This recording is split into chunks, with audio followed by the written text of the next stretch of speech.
So I was casually scrolling through, my Twitter, doing the usual V2 things. I was scrolling through Twitter, looking at stuff and, news. I saw stuff like, the new Lego Batman game that's coming up, Resident Evil Requiem news, and all the stuff that was, popping off at Gamescom yesterday. And one thing in particular stuck out to me, and you guys are probably wondering, what am I talking about? What am I referring to? Or what stuck out to me? And it was this.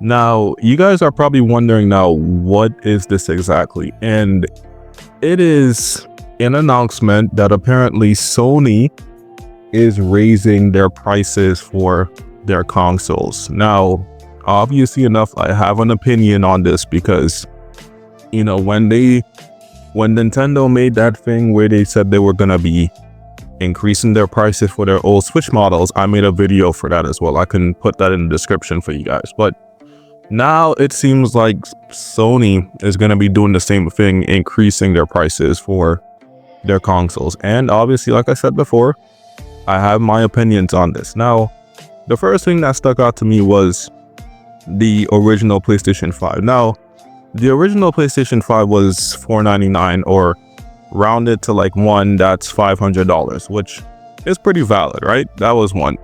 Now it seems like the PlayStation 5 is going to be $550 now. So a $50 increase, so that's one.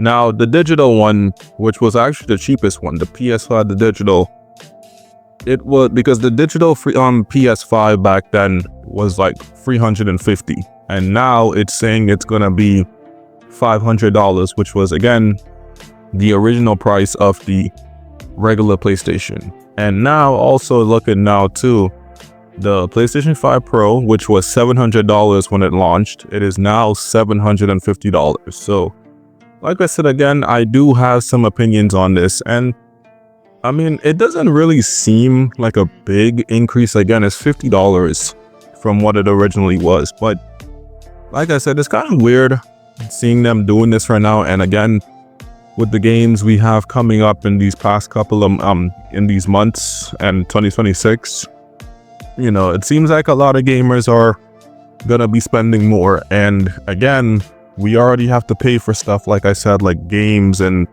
subscriptions and whatnot, and PlayStation Plus and stuff like that.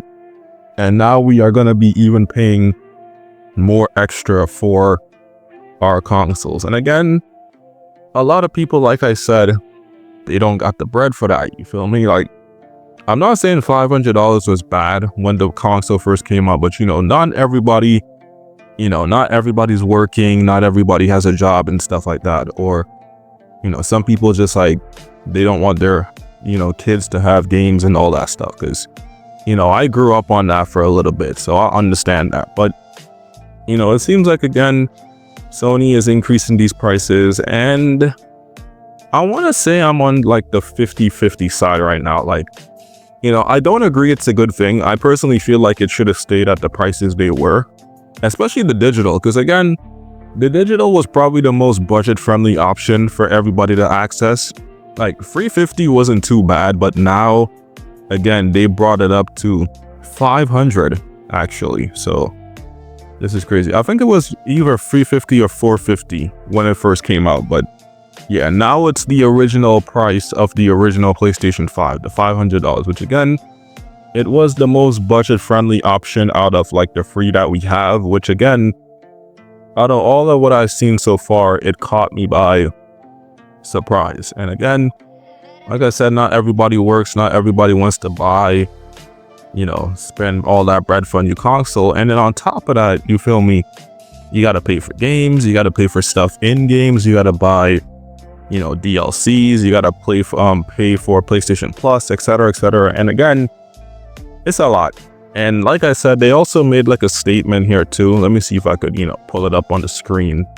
They also made a statement. Let me see if I could pull it up. It's in here somewhere on something. Let me see. They made a statement as well. Let me see if I could read this. Yeah. It says, similar to many global businesses, we continue to navigate a challenging economic environment. As a result, we've made the difficult decision to increase the recommended retail price for PlayStation 5 consoles in the US starting on August 21st, which is gonna be tomorrow. So this is taking effect tomorrow, by the way. So, mark your calendars, check your daily stuff. This is gonna be in effect tomorrow. So, like Amazon, Best Buy, Target, places like that that's selling the console is gonna have that $50 increase. So be ready for that. And it says the updated recommended retail price for PlayStation 5 consoles in the US are as follows. The PlayStation 5, $549.99, which is like $550 if you like round to one. The PlayStation 5 Digital Edition, $500 again, which is the original price of the first PlayStation 5, the regular one. And the PlayStation 4 is gonna be $749, which again, it was originally $700 when it came out.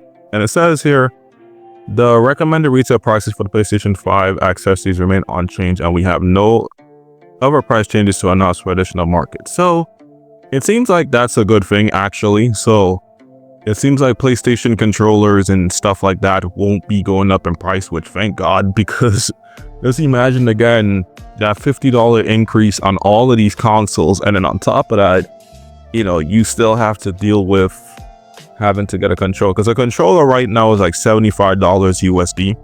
I don't know how much it is in other countries, but I know like in the US it's $75. And again, they said they're not gonna try to like increase the prices of any other accessories, like I said, the controller, which again is a good thing. I'm glad they're not doing that, because again, you have to already drop 50 on the 50 extra on the console, and then 75 plus on the controller, which is bad enough because you already got to pay, tax and shipping depending on where you're ordering and where you're like shipping from and stuff like that. You got to pay extra. So I'm actually glad that they're not doing that. I'm glad they're not putting extra on the stuff. But again, like I said, I'm on the 50% side of this. Like, I don't agree with the increase, but like I said, it's not too much. And again, this doesn't go like, for everybody, but 50 is pretty okay. At least they didn't do like a whole $100 increase or something like that, because then, I would see why people would be mad. But me personally, I am okay with it for now. That opinion, might definitely change down in the future. So yeah, let me know down below what you guys think. Nothing too crazy today aside from, this huge news from PlayStation with them increasing their prices for their consoles. And, that's pretty much it. Again, nothing else. So, if you guys enjoyed, let me know down below in the comments below. Let me know what you guys think about this, announcement and Sony increasing their prices. Do you guys think it's a good thing? Is it a bad thing? Should it have stayed at, the current prices that it has before the 21st? Let me know down below what you guys think. Drop your comments, drop your stuff. I'm always reading comments and looking at comments and, giving responses back, feedback, etc. So, just drop your comments and opinions down below and let me know. And yeah, I'm Neon V2. I'll see you guys in the next one. Take it easy and peace out. I'm out of here.